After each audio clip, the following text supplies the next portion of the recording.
Nolledo series. We have for its title, Manila and its Misfits, and we are pleased to have with us this afternoon Mr. Glenn Diaz and Julian Cerna. First book, The Quiet Ones, won the Blanca Grand Prize in the Philippine National Book Award. His second novel, Iniga, was shortlisted for the 2020 Novel Prize. His writing has appeared in the New York Times, Rosa Mercedes, Liminal, the Johannesburg Review of Books, and others. He is a recipient of residencies in Bangalore, New York, Hong Kong, and Jakarta. He teaches literature and creative writing at Ateneo de Manila University and holds a PhD from the University of Adelaide. Lives in Quezon City. Julian Cerna is an editor at Ateneo de Manila University Press and teaches publishing at the SET University. Has an MA in Philippine Studies from UP Dayman. Ladies and gentlemen, Julian Cerna and Glenn Diaz. Thank you, sorry. Thank you very much. Thanks everyone. Magandang hapon. I understand it will be beginning with a couple of readings, no? So we've chosen excerpts, no, just to give you a sense of the prose, I suppose, of the world of the novel, no? So I think Julian's gonna start, and then I'm just gonna read from this excerpt to set us off. It's rather discursive, no? Just how Filipino was the tao. What made a brown man both hunger, poverty, martyrdom? Did this dispensation acquire stature from the ethnology of smallness? Was one tao and therefore Filipino because of the gruel he slurped, the rice and fish he slaved for? Was nationalism then to be appraised in terms of rags and roughnecks? What was the common denominator in the chasm left by Fathers Gomez, Burgos, and Zamora after the Cavite Mutiny of 1872? Dark glasses maintained that the generic Filipino was no bastard of the Creole clergy, but the legitimate heir of the Indio commonality. A glaring historical fallacy, deliberated Hidalgo, since that would infer that this country's heroes, who spoke Spanish, some of them educated in Europe, many related to Spaniards and all bearing Spanish names, were impostors. In Deo Gracia and Apocrypha, only those executed in the past and suffering today could be deemed Filipino. Dark glasses advocated separatism and championed the thoroughbred Filipino. Was there a pure American, a pure Englishman, a pure Japanese, or even a pure Spaniard? So, why did you pick this excerpt? yeah. So this is one of those discursive passages in the novel. It's a conversation between the self-fashioned guerrilla, one-eyed, Dark Glasses. Deo Gracia is his name, and he's also known as Dark Glasses. And he's talking to the washed-up Spanish clown, aptly named Hidalgo de Anuncio. And they were talking about identity. They were debating on the Filipino identity. So this one, so if you can see, this is primarily the one talking here is Deo Gracias, the guerrilla. And Gina Apostol mentioned last in the previous talk about, she mentioned free indirect discourse. So this is an example of that. But mostly the one talking here is Deo Gracias, and he's arguing for a nativist cleansing of the Filipino nation.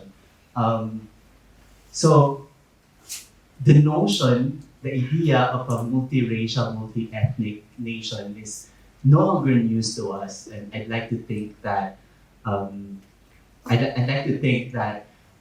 we have moved on from the idea that we came from the Malay stock, no? But the reason I still brought it up here is that it does the excerpt points to the novel's preoccupation with nation. Okay, so in the previous talk, Gina Apostol was kind of wary about allegorical readings. She thinks it's reductive and encourages readers to see the book in its physicality, the physicality of the language. I don't want to misquote her, so. She says, see the novel for its physical moment, okay? and she thinks that about the physicality of the imagination before moving into the allegorical. And rightly so. Symbolic narratives tend to reduce characters into tropes, and metaphors can become overdetermined. My brain, however, since as Marianne mentioned, I studied Philippine studies, so my brain, however, is somehow hardwired to read the nation into literature, especially works published in post-war Philippines. One would situate Nolledo in his milieu. It was 1970.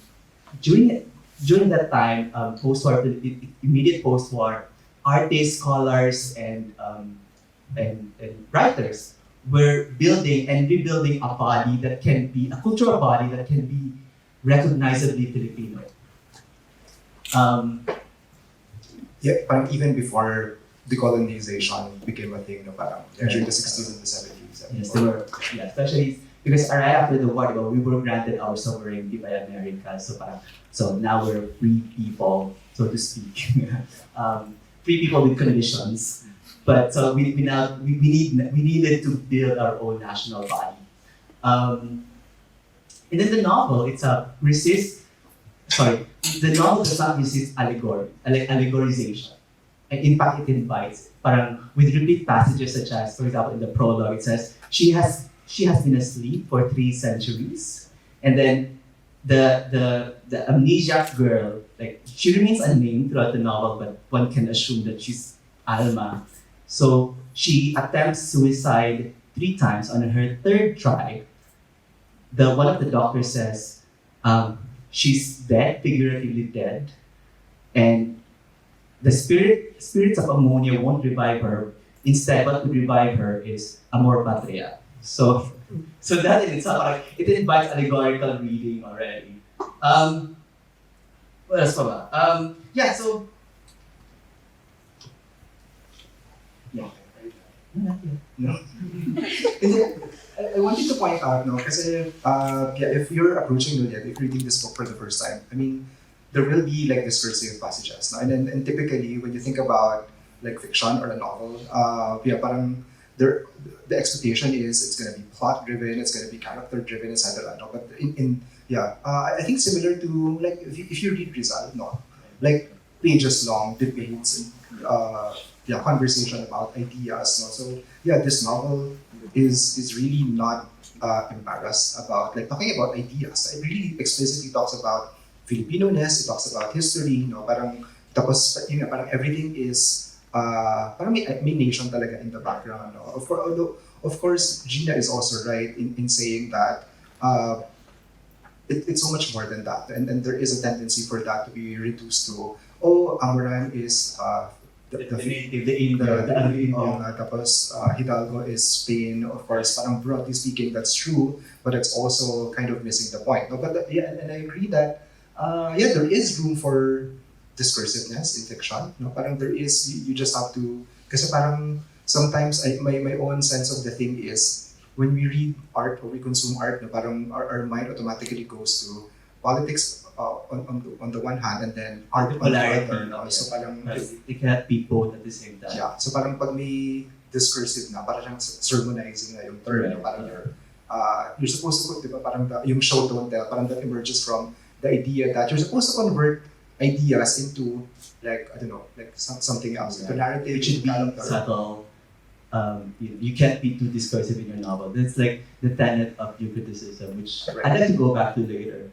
Yeah. Or we don't have to. We don't have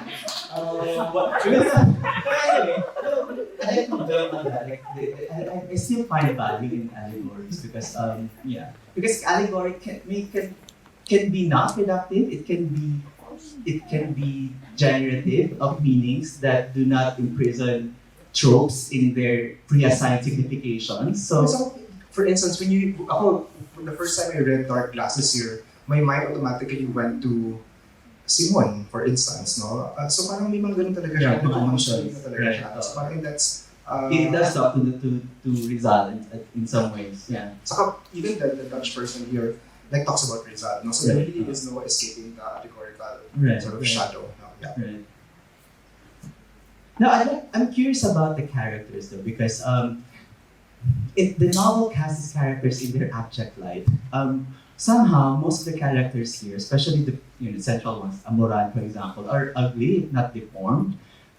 So, if I can just, for example, so we have the inaugural lady who's single-breasted, and he's like she's compared to a hippopotamus, and then remarkable of all is the character Amoran. I'd like to read like some of his descriptions here. Like, no. I'm not gonna read the second one. No? Uncommonly, so yung just to relate to you how Amoran is being described in the novel. So his cheekbones are uncommonly high, even for an Oriental. Red flag. So much so that from an upward angle, they seem to be crowding out those pellet-sized eyes into the area where the forehead should have been normally.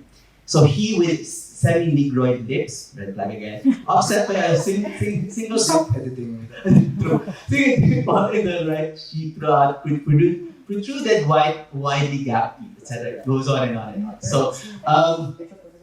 So I'm curious about that. Why does why does the novel choose to depict these characters and make them central characters? I'm curious about. So these characters are morally ambiguous. They're oftentimes comic, but their physicality shows a people distorted. And then, so I'm curious about this gallery of grotesqueries. And how it figures in the discourse of a post-colonial nation. So yeah. At one point pa towards the end, may talagang parang throughout the ugliness, the monstrosity. Is not related to fun. Pero dun sa dulo, ang description lang talaga, so ugly it hurts the eyes or something. Parang there's really that preoccupation, constant preoccupation sa ugliness. And so yeah, maybe later we can talk about that. Okay. Maybe we can move on to the next excerpt. So this one is just like a lull in the narrative. So parang there's a sense of the characters waiting out the Second World War. So this one is through the perspective of Hidalgo de Anuncio. Evening came without rain, bearable enough with a cool breeze. No air raid, no sign that life was being wasted. Listen to the leaves. Hidalgo leaned back contentedly, forgetting status, war, and Mrs. Tira Colombo, who seemed oddly quiet tonight. This could be a residential in Madrid. So hushed was everything. It was good. It was very good. Just to sit thus and not remember all that was really happening. When one could not see the physical state of the boarding house, could not hear the cries of the complaints. How rare war has its lapses to Manila, Manila. It's very lyrical. There's a lot there, which I'd like to ask Glenn his take on how the characters are moving about during Japanese occupation, and especially in the idea that war is somehow an interregnum, like it's a state, it's a transitory state. We are moving into something new, but we don't. But there's so much uncertainty as well.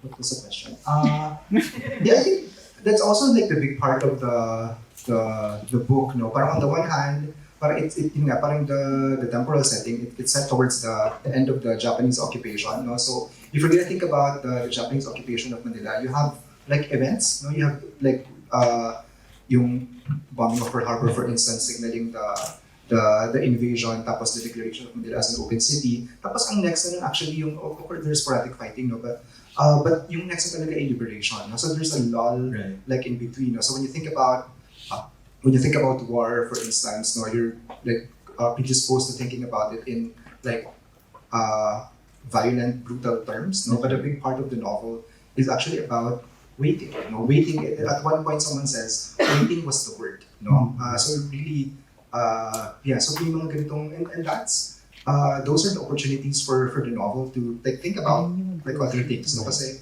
you have on the one hand, waiting can be seen as like an empty space. No, but when you think about waiting during the war, the uncertainty of things, the threat of things happening, no, waiting becomes like very active and very scary and very very threatening by itself. Kasi yun nga parang yung description, for instance, of Manileños, the residents of Manila just walking around like like skeletons or something, or like zombies, no? Probably not zombie, no? But yeah, so there is that the uncertainty of the thing parang makes the otherwise like passive act of reading so much more like threatening or so much more scary.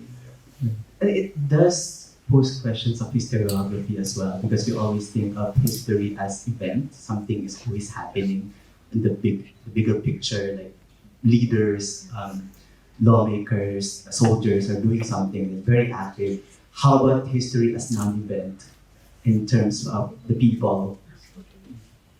Yeah, we have no record of. I mean, you when you went, I'm not sure if you have the same experience, but when you study history, you study dates, you study like people, even narratives are grand narratives. No, parang there's no room for non-events. There's no room for the tense silence when you're waiting for either annihilation from like the Japanese forces or like quote unquote liberation from Americans. No? Right. So they're all waiting for the second coming. Right?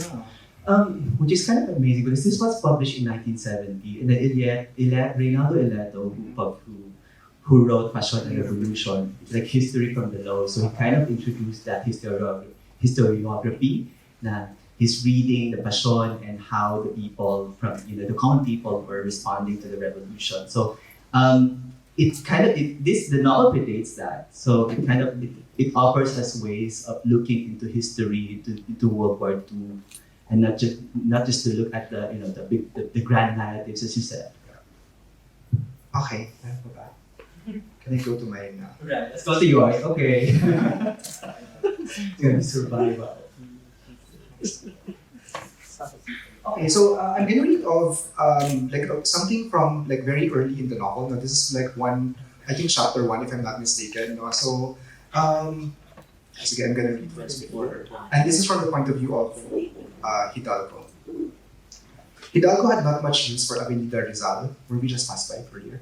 Mobilization had given it a red and brown martial look. Red of the rising sun, flagpole everywhere, khaki of Japanese soldiers tramping on pavements. Here intersected the major arteries of traffic, a rotational flurry of carretas and vans of warplane chassis converging from the Escolta down Plaza Miranda, up the Jones Bridge, circuitously past the Ayala Bridge with its fortifications of sandbags and barbed wire. Thence to Santa Cruz, emerging from side streets to Callejones, and again from Azcárraga, receiving cross-currents of carts pulled by little boys from Roon. Another entanglement formed at the Binondo, to fall helplessly in line en route to Divisoria. This parade would last until curfew at 11 p.m. Anybody caught outdoors a minute past was picked up by a Japanese patrol. Such civil precautions no longer intimidated Hidalgo. At his age, he'd been classified harmless by the Japanese military administration. True, his skin sometimes sent a sentry after his heels for papers for identification. After a cursory checkup, the old man was released again. His Spanishness in tone and stance somehow defined his politics, Franco and all that. So I picked this passage because first of all, it's legible. You know what's happening, which is not like necessarily representative of the prose in this novel. So even when you read this, parang, okay. Parang, I think our excerpts here are the most legible. Medyo understandable siya. So parang, I remember when I read this, parang medyo nakahinga ako. No? So I picked this because it really was what I latched on the first time and the second time that I've only read it twice. Sorry, that I read this novel. No, parang yun nga, when you are thrust upon this world, parang everything is unfamiliar and strange. Even especially that strange prologue. Now you're not quite sure, is this a dream sequence? Is this like a weird survivor thing somewhere in an island? No? But so you're not quite sure where you are. No? But when I read Azcárraga and Avenida Rizal, parang, okay, I'm familiar with these places. No? So that's kind of the point of stability in my reading when I read this novel. No? Parang you're kind of unsure and I'm my own sense of reading like difficult texts, or demanding text is just read it. Tapos whatever you Magpaagos ka, no? Yeah, whatever like goes over your head. No, parang whenever I read Gina, for instance. Magkakaya, alam mo naman si Gina mo the time. Whatever like goes over my head, no, parang that's fine. No? Parang the experience of reading it is also the same. No? But when you read this, for instance, no, you know that the sense of setting is very clear. No? Parang I'm familiar with all these places. No? Parang I also sa Manila yung talaga, Manila. No? I mean I'm in love with the city. So parang may ganun siyang point of stability for me. No? But at the same time, no, it's Manila that I'm not completely familiar, no? Kasi this is wartime Manila, so you have parang it's Japanese occupied Manila. So that sense of familiarity is also defamiliarized. No? Is also something also happens to that sense of familiarity. You recognize the places there, but at the same time, these places are not how you see them like every day. No? So two temporalities being colliding. But on the other hand, parang when you read this, so parang if you remove the information that this is wartime Manila, parang hindi namang sense yung Manila, even like in its everyday sense of the like on our way here. The word, but this is like post. This is the liberation. Maybe we can show lang like the one in Plaza Santa Cruz. So Hidalgo de Anuncio passes by these landmarks like the Cine Tivoli, Cine Oro, and so I think it's towards the end of the. Almost there. No, not yet. Almost. That one, right? Pixelated. Yeah, but no, the other one, sana. Yan. So that's a Plaza Santa Cruz. So Hidalgo de Anuncio, in the passage you just read, passes by those landmarks. So yeah, but Okay. Tapos on the other hand, so you have that setting, no? Parang in this book, no? Parang the setting is not passive, no? Parang the setting is parang yung nabanggit nito kanina, it's the pulsing. Ano yun? Sabi niya? The pulsing beat of the heartbeat of the novel. Kasi the city is parang for this one, for instance, it's told from the point of view of Hidalgo. It's third person, pero it's the consciousness of Hidalgo making sense of these things, no? So for instance, yung tulong part nun, his Spanishness in tone and stance somehow defined his politics, Franco and all that, no? So that kind of characterization, no, parang is like embedded in the description of the city, you know. Kasi when you think about Manila, no, parang a place as rich as old as Manila, no, parang it exists in like multiple planes. No, parang there are many ways to look to experience Manila. No, for instance, I mag-commute ni Julian kanina, so nag-grab kami. Parang it could have been like a super different experience, no? If you took the train. Well, we did pass by the main thoroughfares of Manila. Pero yun nga, We saw Casa Dilao. Right. Parang, which is now like buried in concrete, right. no? Concrete jungle. So like different consciousness, people have different experiences of the city, you know. For instance, so itong Hidalgo, the Hidalgo chapters, no, they tend to foreground the nostalgia for old Manila, no. So the attention is towards the legacy, the history, etc., etc. No, parang if you're parang in the other passage that I will read, no, from the point of view of the monstrous native, no, parang he doesn't give a shit. He doesn't care about Intramuros. He doesn't care about the pageantry, the old glory of all these places. But then again, si Hidalgo din, parang yung Spanish niya, his Spanishness is displaced from his... It's stuck in the past. It's stuck in the past, and he keeps pining for a Hispanicized Manila, and that's his notion of home. And yet he cannot go back to Spain because the Franco government only accepts the gentries, and he's a nobody, a Spanish nobody. Yun nga, parang even the like super throwaway punctuation to this paragraph na Franco and all that, no? And then you're jolted into like remembering that, this is after the Spanish Civil War, tapos Franco was the dictator, etc. So there are like parallels between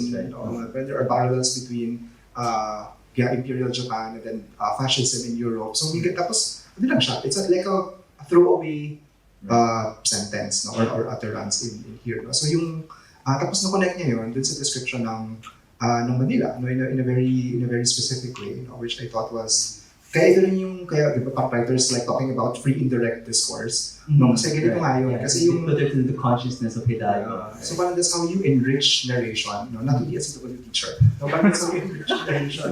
You go into the consciousness kasi every character would have a different sense of Manila, place, right? no? So and this is interesting because we've always when we read war novels or any war narratives, parang it's always from the perspective of a Filipino. Parang we've somehow neglected that there were Spaniards left.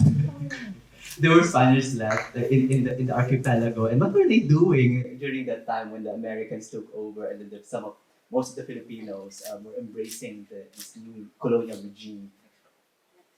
siguro next na siguro. So I'm gonna read yung parang last na siguro. Right. So I'm gonna read something from an Amoran chapter. No? So this is perhaps just past the midway point in the novel. So Amoran is the monstrous native. No? He's described as, tapos yung first name pa niya, Molave. True. So like obviously a reference to the Rafael Zuleta de Costa, diba, be like the Molave, etc. So nation talaga siya. So Gina, parang gano'n.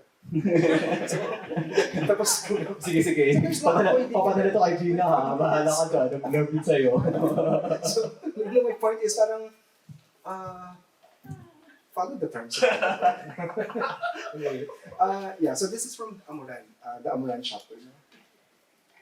And for those who hadn't seen everything, there was always Calle Corazon and its army of dispensables, drenched, slowly drying, parked then honking, put up on, now pushing, a traffic vehicular and ambulatory revved up and stepped forward, mortally obeying green lights and jaded instincts. With the mythical fat on Manila's bones that maybe awaited every fanatic around the corner.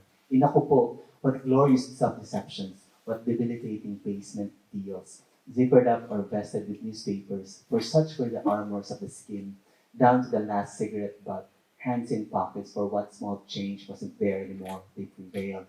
Feel the lumps, count the creases, their faces, living testimonials to tar paper shacks, condemned colonies of also runs, the burnt homeless, the asin diets, just a string beam above starvation. These men, these women, so frail a breeze could knock them down, yet so stubborn they wouldn't die, continuing a senseless slavery to survival. Labor was represented by welders, mechanics, electricians, stage grips, each aching muscle unionized by atrophy. What did they all want that no season of utter, castrating hardship could not once and for all devour them? Wipe them off the slum hives of the earth, caps jammed down heads, and lit cigars clenched between unbrushed teeth, thinning collars thrust up against the chill. They huddled on their street while homebound citizens hurried past with not a glance to betray what they were there. These were Amoran's kinsmen, his brothers in the trade of scratch, nails sore to a fist until the pauper's funeral spiked them into a lonely pit, where all scavengers and praying mantis go, survivors, imperishable through loss and brainstorms, held on, just held on, no matter what, because something would surely come up tomorrow. Yeah. Okay. So I think sorry haba.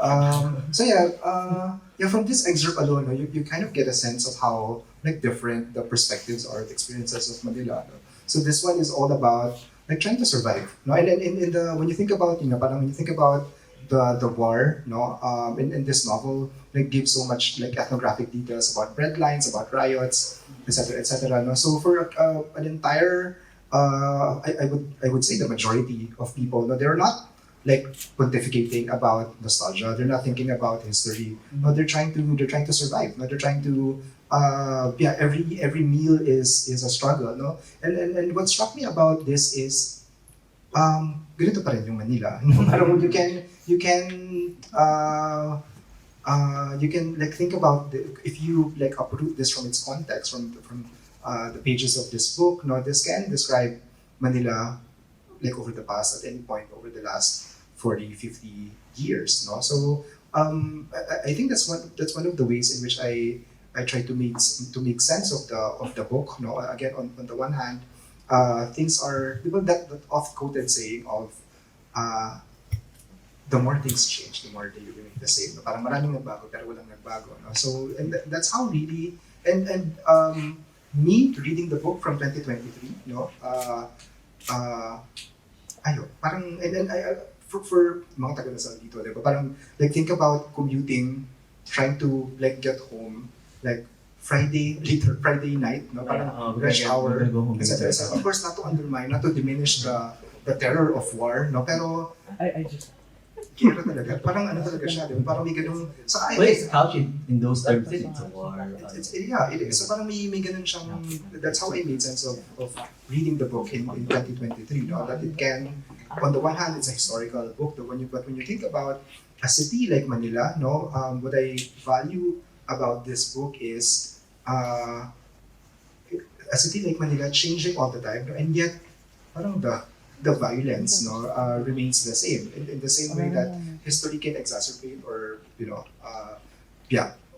make the violence even more even worse, no? Parang may mga ganyang recognizable stuff, no? It seems like a tradition in Philippine literature, mostly in the Tagalog novels, how Manila is depicted like as a place for survival. Para siyang Hunger Games talaga for ano.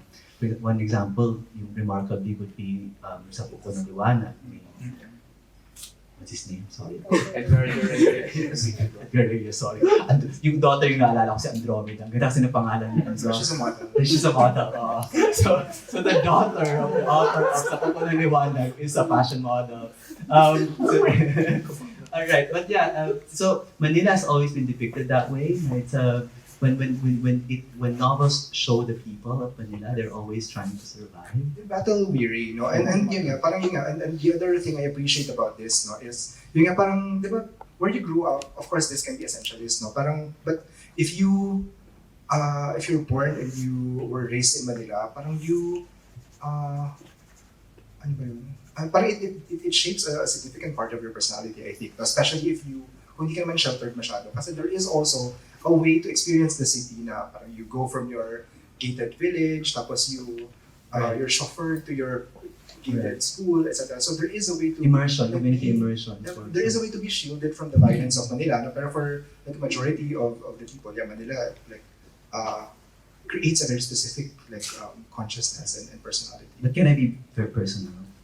No, because I'm from Davao. So I was born and raised in Davao. So I had a different notion of Manila. Parang whenever Manila was mentioned, I would picture like monolithic, concrete place. And then I moved here like 7 years ago, and then it started to have its gradations, its colors. So parang to an outsider, parang Manila is super successful when couched in terms of capitalism because of the buildings and the other infrastructures. However, the novels, especially But for the Lovers, and other Philippine novels that depict Manila in their nitty-gritty, parang they kind of offer a counter narrative to what the government is trying to portray the city.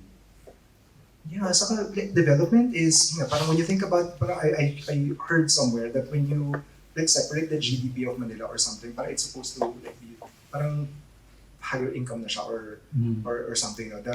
The minimum wage was just raised to 600. So parang yun nga, parang there's an economic narrative that supposedly signals development. Pero that's how and that's like one narrative, and obviously fiction or art in general.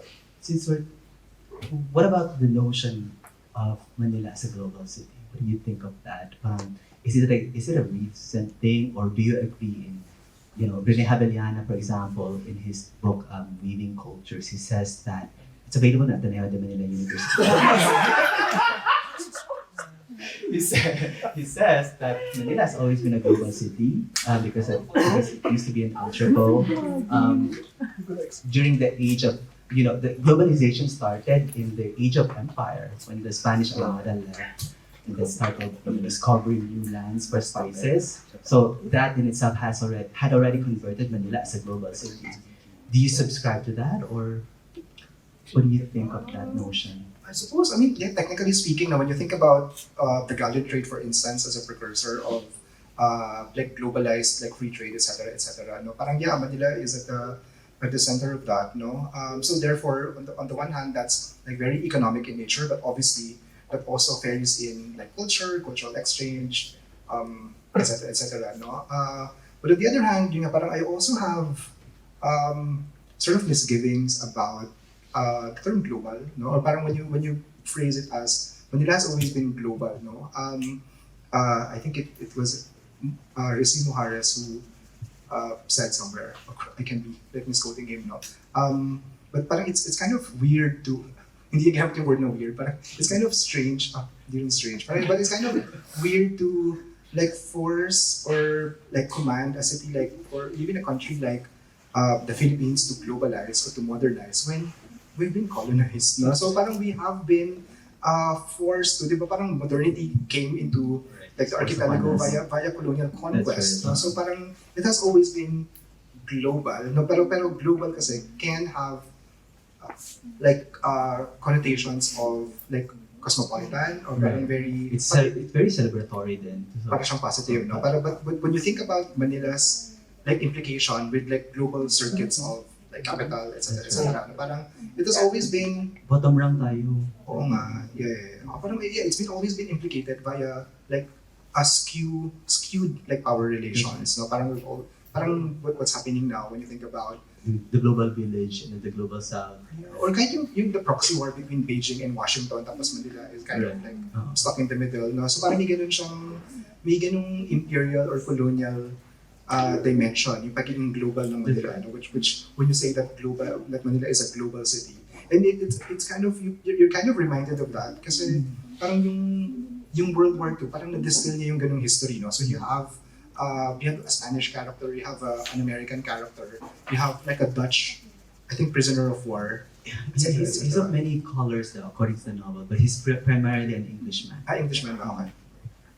Yeah, so yung parang may ganung distillation in the novel precisely because it's a war. So definitely parang like event-wise, all these people will be here. No? But on the other hand, yeah, you can spread that like kaleidoscopically. No? Parang that really is also a narrative of all these foreigners in Manila. And again, you can also extend that to the present time. Tapos ano naman siya? Like multinational corporations, etc. etc. Yeah. Like the call center. Right. By his book, The Quiet was available today at the Manila University Press. But yeah, okay. Ano ba? What else can No, I think it's a... maybe we can talk, kasi Julian is a scholar of book history. You know, so I wonder if the publication history, or parang it's kind of the history of the book of the novel as a book is kind of parang reflected. It's a great, also reflects that history. Parang ganun, di ba? Empire, and then how the U.S. Philippine network in publishing, right? You have thoughts on that? Yeah, it's a very interesting. But for one thing, I've always wondered how the novel was received in 1970. Parang, how was it distributed here? I know that there were already reviews of the novel when it came out, and most of them are positive, especially the writers in English. But I wonder how, like, for example, I think the novel would have been provocative in terms of content had it been widely read here because of the, medyo gruesome talaga yung mga eksena doon. But then again, was it widely distributed in 1970? When you think about it, kasi this was the time na medyo we're heading towards martial law na, and then it was martial law already. Was 1972 ang martial law na, but 1917 no. But yeah, parang Marcos was already well secure in his seat of power. And then in 1973, just a tidbit of information, publishing history. In 1973, Marcos declared a presidential decree that forces, it's a compulsory licensing of cultural books, meaning if a book from the United States is not available here, printers in the Philippines can easily reprint them, republish them, and circulate them for free. But they don't have to pay for copyright. They bypass copyright. They bypass the copyright prohibitions, etc. So, in a way, the consequence of that was the publishers here would not invest in developing books anymore. What they would do instead is they would just publish books published in the US and then distribute them here for free. So they earn so much from doing so little. So I wonder how, if the publication history of But for the Lovers, if it was affected by that, and did Nolledo consider publishing in the Philippines? Parang he was already touted as he was already a famous writer back then. He was winning this and that award. He was joining the Palangka. He was joining the Palangka. And then the Palangka in its heydays pa, sobrang popular pa ng Palangka. So, and how dare you? ay, na ba? Sorry, pala. Sorry, my thesis was about the Palangka. Sorry.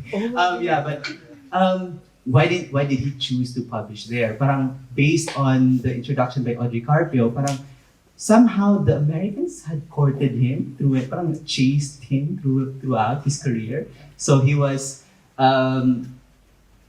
already a name in Philippine publishing, and then Paul Engel approached him, perhaps through the Silliman Workshop Network, the Iowa. And then he invited him to become, to study in Iowa, and then he received a scholarship there through Fulbright. And then at Iowa, he was given. He met this publisher at that time, editor, si Hal, some Jewish person. Yeah, but so Hal person, and then he was parang somehow, and then na-publish yung novela niya and all that, and then after flash forward to 1994, Robert Cooper approached him again to publish the novel. Parang it's always been outside the country, and I wonder if Nolledo ever thought of, because that's where that's where the question of language comes in, because the book is notorious for its language, how obfuscated the language is. So maybe we can also consider audience. Actually, yun nga, parang I was thinking about that when you chart the Filipino diaspora, in the US, parang yung predecessor, the immediately before this book was Bulosan. Tapos sobrang easy, but I mean, it's an easy, sobrang yun, realist talaga, yung social realist. So parang, and it's very plain language, so obviously parang there is that like ethnographic interest. Pero here, that's kind of, meron din ganun, I suppose, Kaya nga may initial reception na parang people read it as magic realist, pero kasi that's orientalizing, etc. But yeah, medyo curious lang na, yun nga, again, as Gina parang reference, Nolledo, even if he published in the US, he didn't make himself particularly legible to the US. Kasi parang interesting siya. Most writers would put a glossary. For example, sinikwakin yung Tropical Gothic na, even if it was published here, there's a glossary of terms of Pinoy. Parang, girl, I know what the jeepney means, what a jeepney is, di ba? Bulosan, yung America is in, not is in the heart, the first mention, it's on the sleeve. The first mention of Carabao, may asterisk ka, tapos a Filipino beast of burden. Right. So the audience primarily is American. Yeah. Pero so you don't see that. It's very unapologetic, the you don't see novel, that here. Kaya parang, from that alone, you get a sense that may audience or may readership in mind si Nolledo, and it's not primarily probably or bifurcated between America or the Philippines, but it's really just because on the other hand, the allegorical bits, you would think that would be useful for an outside audience, because if you're not familiar with Philippine history, parang that's for their benefit, But on the other hand, he doesn't make yung ang dami-daming mga even vulgar like curse words, or like names of genitalia na local language, kasi it doesn't translate. Tira ko lang bayag mo. It doesn't translate what it means. Yeah. Would you consider it as a diaspora novel? Considering how do we qualify a novel to be diasporic? It was published in the US first, tapos but then again, would that mean, because at that time when we trace the history of Philippine literature in English, particularly the novel, parang it's always been outward looking, but there's a debate nga, diba? I forget who the other one is, but so the first one is saying, one camp is saying that Filipinos who write in English are writing for their American audiences, for the American readership. However, I forget. But the other one is, ayaw niya pala, sorry. But this one but the other one is depending. It's Himino Abad.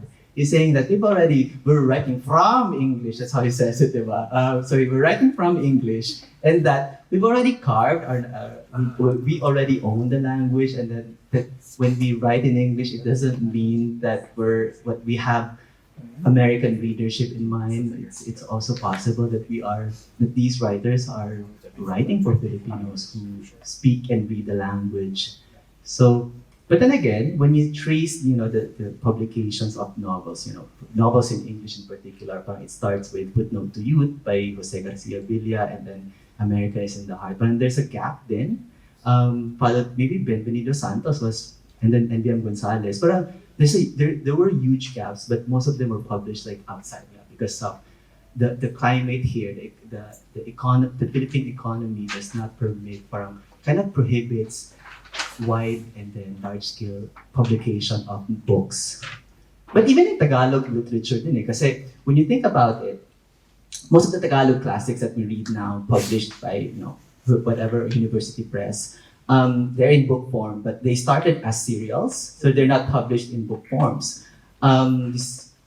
And then it was only later, like after EDSA, I believe, when the three university presses put them together and published the Panitikan series headed by Benvenido Lombera. So, but that's it. In terms of publishing, like we can't like the publishing landscape as you see it now, it's not like that back in the 60s, 70s. Parang there were only exceptions. Most of them are art books. They're very expensive, but nothing for consumption. Yung nabasa ko kagabi na review ni Luis Chodoro of this book, nabanggit niya yung language question.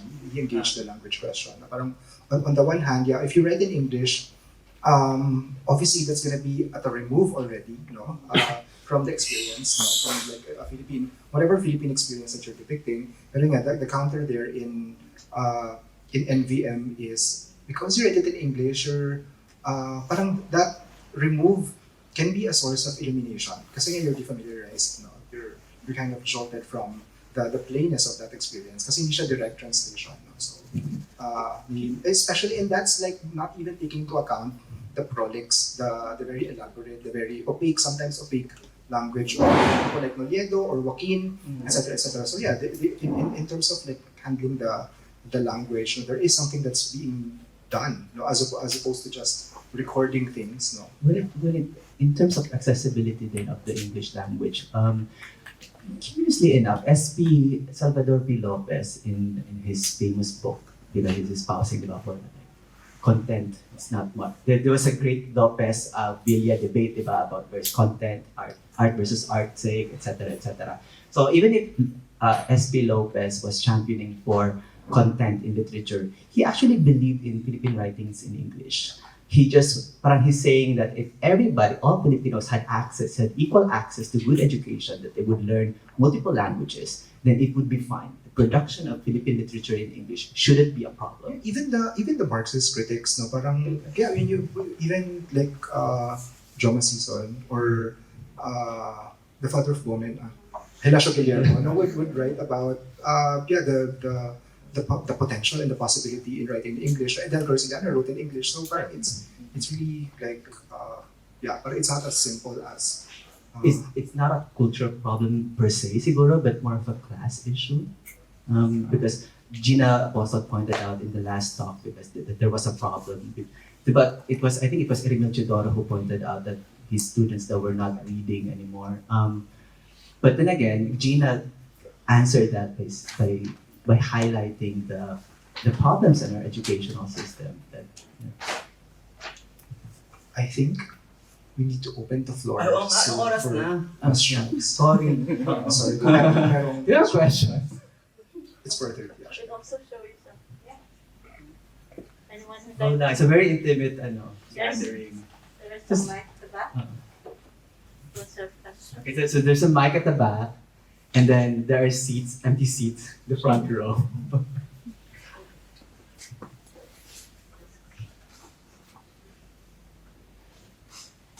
I want to talk about form na lang. Can we talk about form? Let's be part of just like a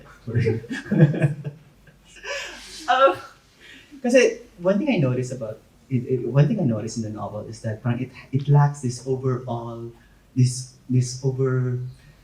causality, this overarching causality. Like for example, the ending, the apocalyptic ending, is not really that. Let's not talk about. I mean, don't spoil.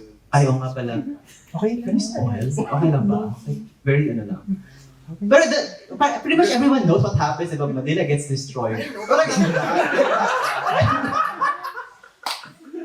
Alright, I'm not gonna talk about it, but I'm just gonna say. There's an epilogue kasi. Right, but pretty much Manila gets destroyed. Spoiler.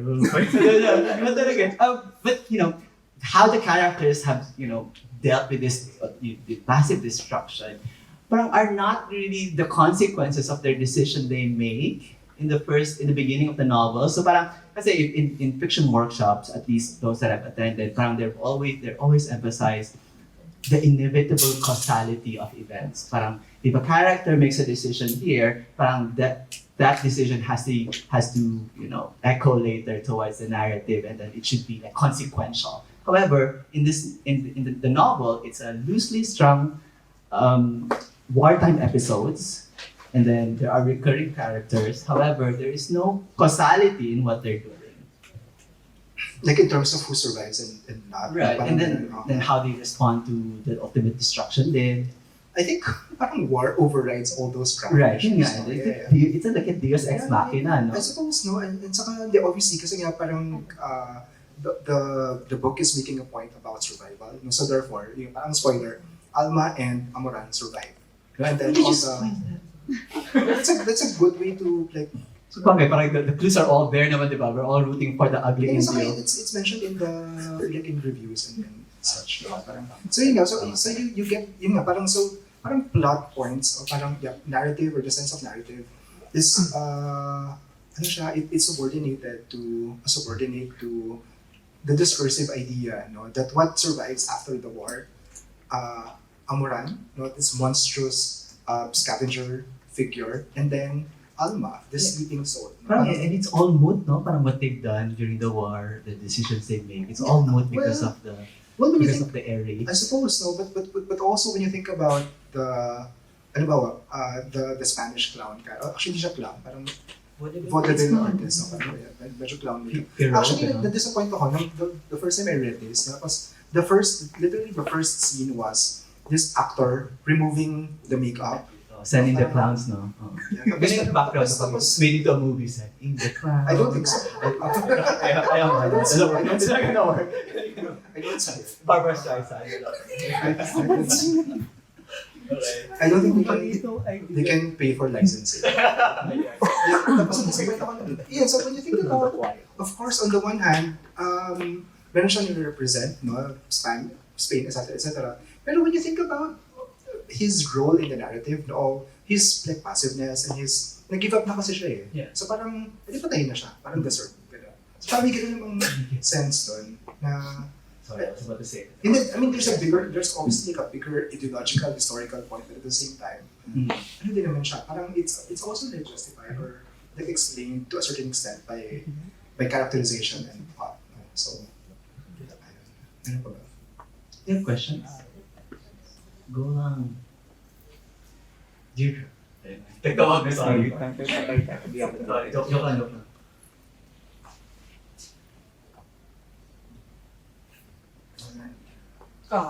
Absolutely. Oh, yeah, si Don. Okay, the publisher. Do you think yung language debate, does it still matter now? Kasi nga, di ba, parang may internet. So parang Usually very global na yung English, so no? hindi na siya parang influenced by colonization. It's really just there. Parang The guess what, fingertips, Tagalog we lost. So parang, does it still matter? Especially for writers now. Like nature.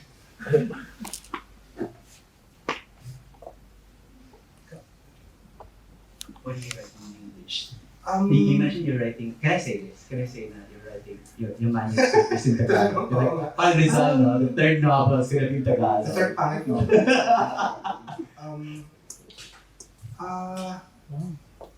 Ano ba?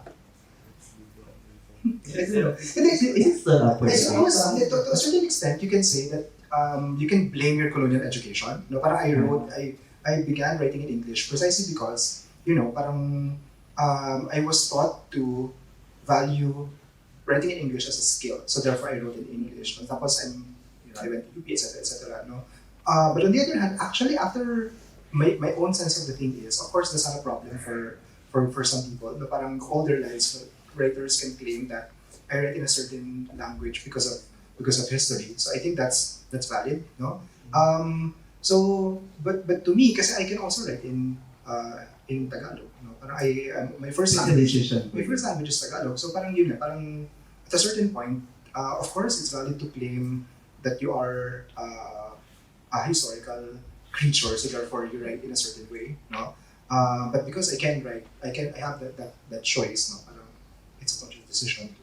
But I suppose writing in English, parang there's an inherent question of power in it because nga it's not everyone speaks, not all Filipinos speak it or very good in writing in the language. So parang it hears questions of power, especially access to education. So it does pose that problem whenever you write in English. However, when you think about it, we are a multilingual nation.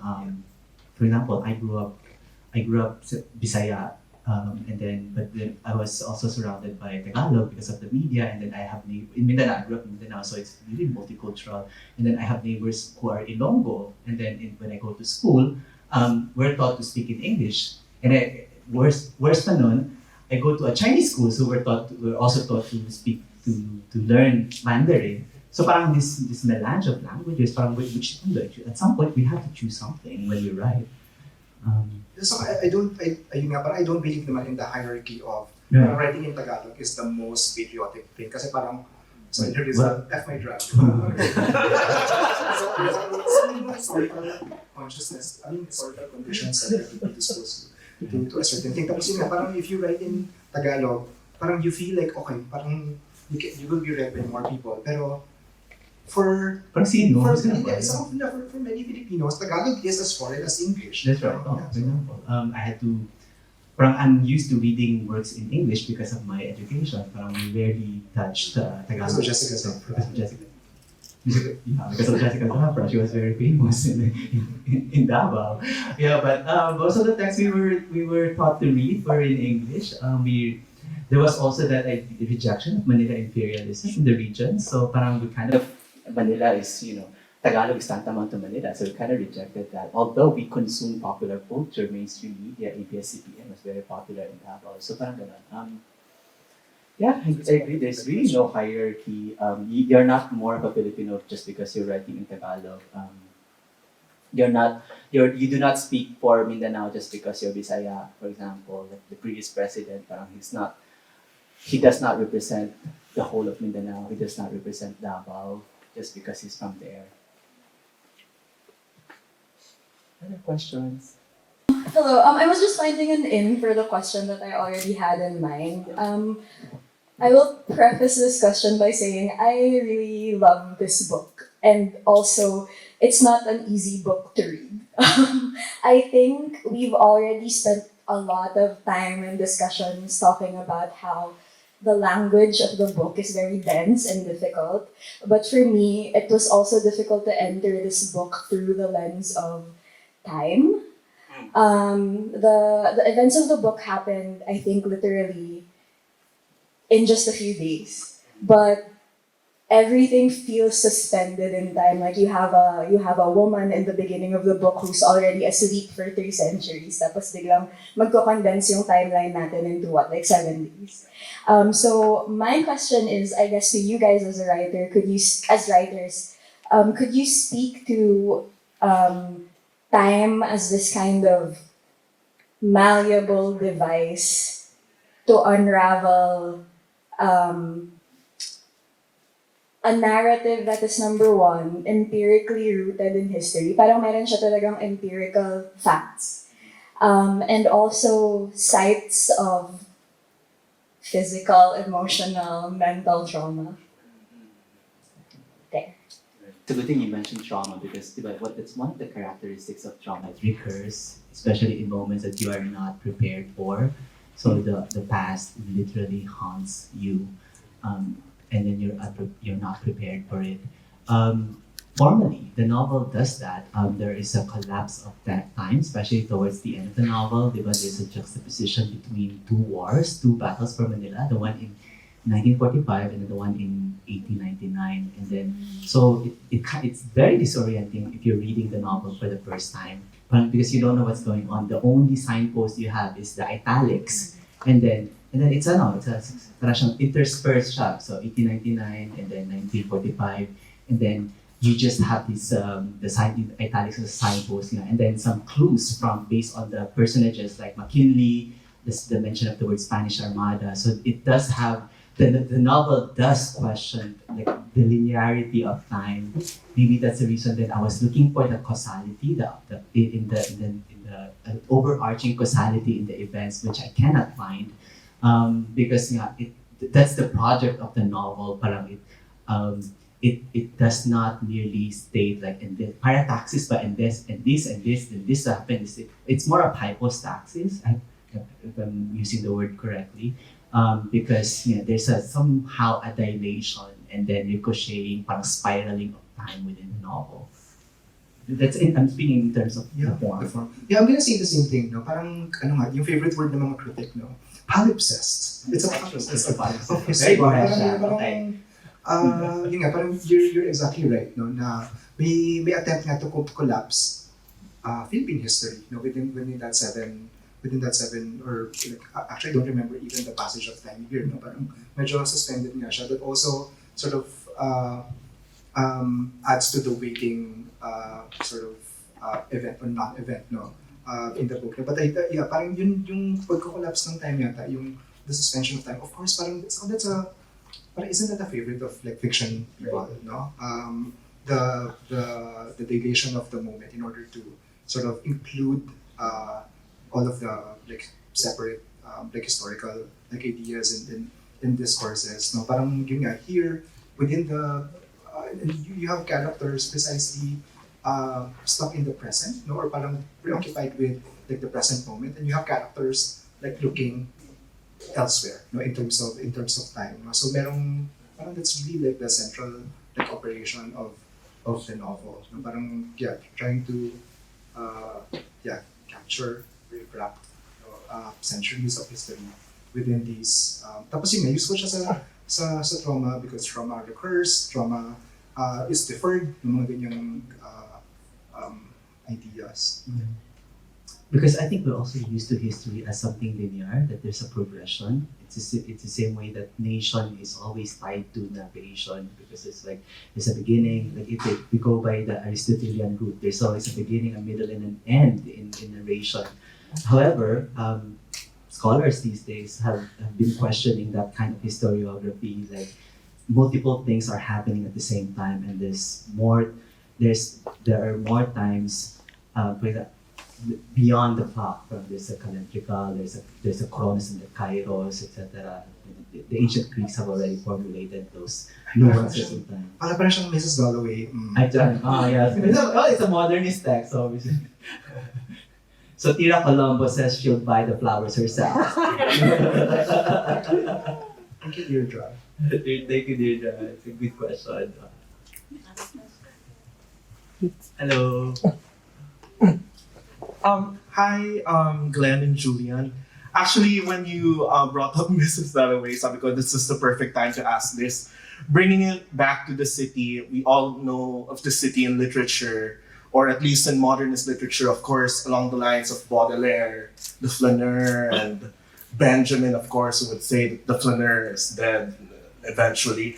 But and relating also to your novel, Glenn, The Quiet Ones, yes, promotion. I remember one phrase your character Scott says, "Manila is the people," and I was wondering how does the image or the trope of the flaneur change, or how is it transformed in But for the Lovers? Like what does Nolledo offer?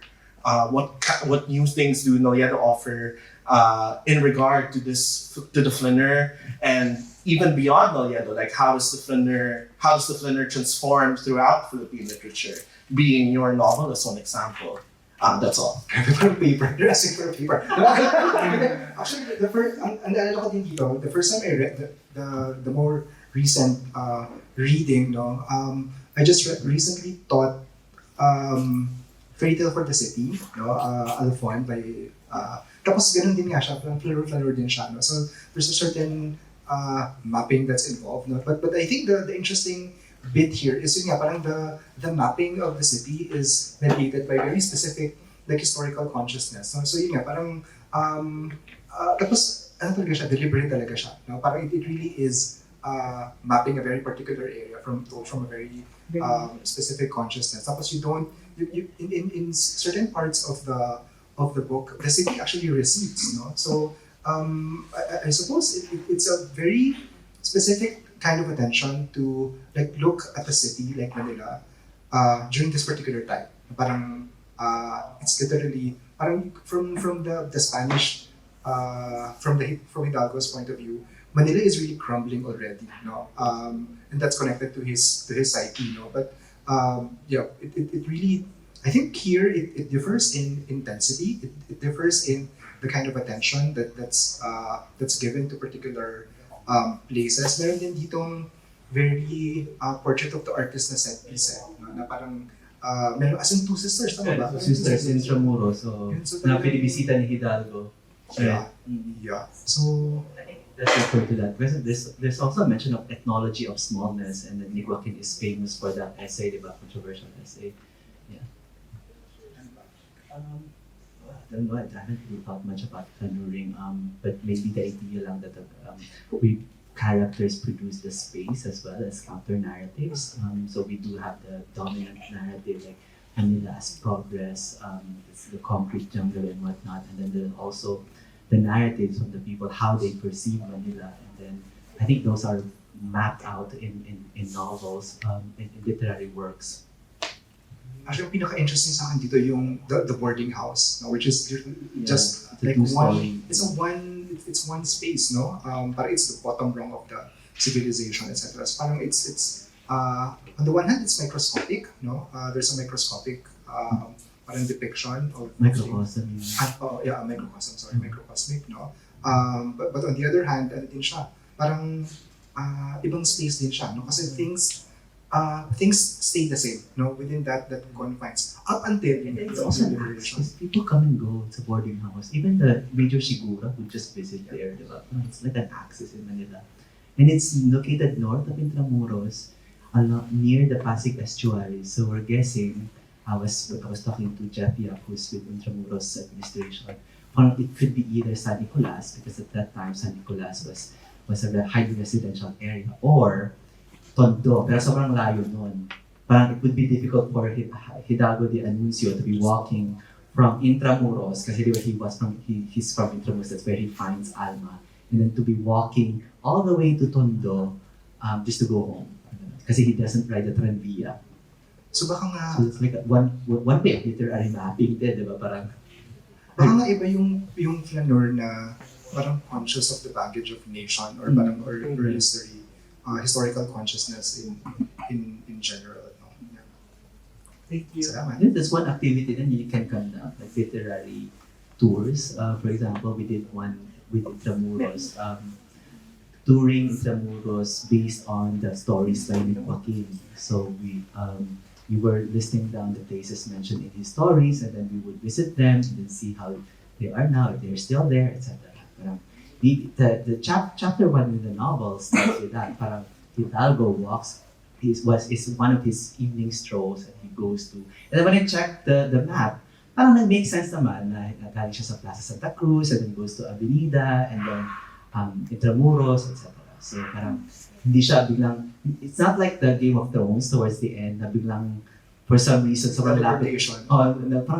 May teleportation bigla. Ang bilis-bilis sa mga dragons na nakarating na sila sa Westeros and all that. So parang it may sense of verisimilitude in that. Grounded pa rin. Grounded pa rin.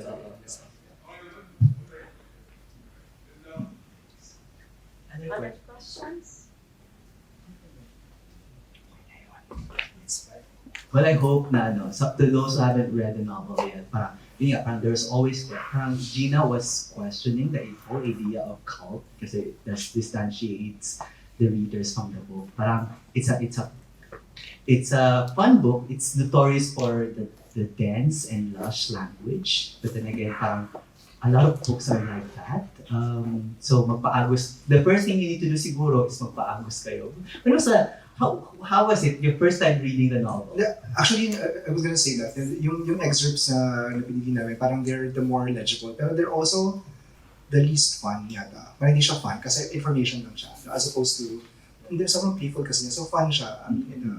If So you're... how was when was the last time? When was the first time you read it? And I how read was this like maybe 10 years ago, 12 years ago, no? Yeah, wala talaga ako nagigets. I mean, Right. then nagigets ko naman yung general flow of things, pero I would really just latch on to particular moments na nagigets ko. And that's fine. You know, parang that's part of that's how you get meaning from the thing. No? That's right. The incomprehensible stuff. Yeah. Parang you don't have to be pressured to get it all at once, parang in one sitting, parang in one go. Parang it's a good book is something that you can revisit and then find new things to discover. Parang ganun naman talaga ito. No, as in all things. Parang I watch mga reruns like Roman Michelle High School Reunion. Sure. I just realized, oh my God, it's about fantasies and unfulfilled dreams. Parang ganon. And then I've seen it like a million times when I was a young gay boy. So parang it does in all good works of art. Parang you always find something new. Saka, because I tried, kailangan mo ng reviews, I read it in 5 days. No? So parang... Talaga, 5 days? Don't- Well, there are 500 pages, so 100 pages a day ka. You know, How was it? Hindi, yun talaga. I mean, headache, You migraine. had a So job. parang don't, Di ba you have a job? Sorry to find the time. teach me. Yeah. Sorry. Hindi, I mean, don't rush it, obviously. No, parang, yeah, parang relish in the prose, no, if you're inclined to do so. Ganun. Yeah. It's a fun read. And then very telenovelic nga at times, di ba? Parang may mga telenovela scenes, and then there are problematic scenes then, especially these days. Do you think this novel would be published today? It is published today. No, that's a classic. But we do have like may mga forgiveness tayong ginagawa because of classic, I suppose. But like if Nolledo was like our age, then he presents it to a publisher. Would he? I don't know. But parang Gina says something about the depiction of women and violence against women in the book. Tapos she is a woman, so I'm gonna defer to her. No, pero yeah, I mean, obviously you bring something when you read something like this, no? So, yeah. I mean, Yeah, I suppose din siya, parang there's a practice in the West, it's called sensitivity reading. Parang ginagawa nila, publishers would hire an editor to read for problematic passages in the novel. And then this publishing house, I think in UK, they censored Roald Dahl by changing some of his words. Like they don't use fat anymore or stupid. You know, parang they're trying to euphemize they were in a way censoring him, but making him palatable to the modern audience. Parang it raises questions nga. Parang how do we deal with classics? But I suppose, but Exploding Galaxies does, what Exploding Galaxies has done is that they have like Gina write a critical foreword to set up the reader for what they're about to go into. Yeah. That's the case. We'd like to thank Glenn and Julian. We began with Gina and quotes from Gina. We were brought to the place and time of the novel, which is Manila, War Manila, and its characters. And as an invitation, I'd like you to visit Manila. Revisit Manila if you're here, or if you're not here, try to join Glenn in his way of discovering the city, whether through literature or to the underground, and its characters, including you. Thank you, everyone.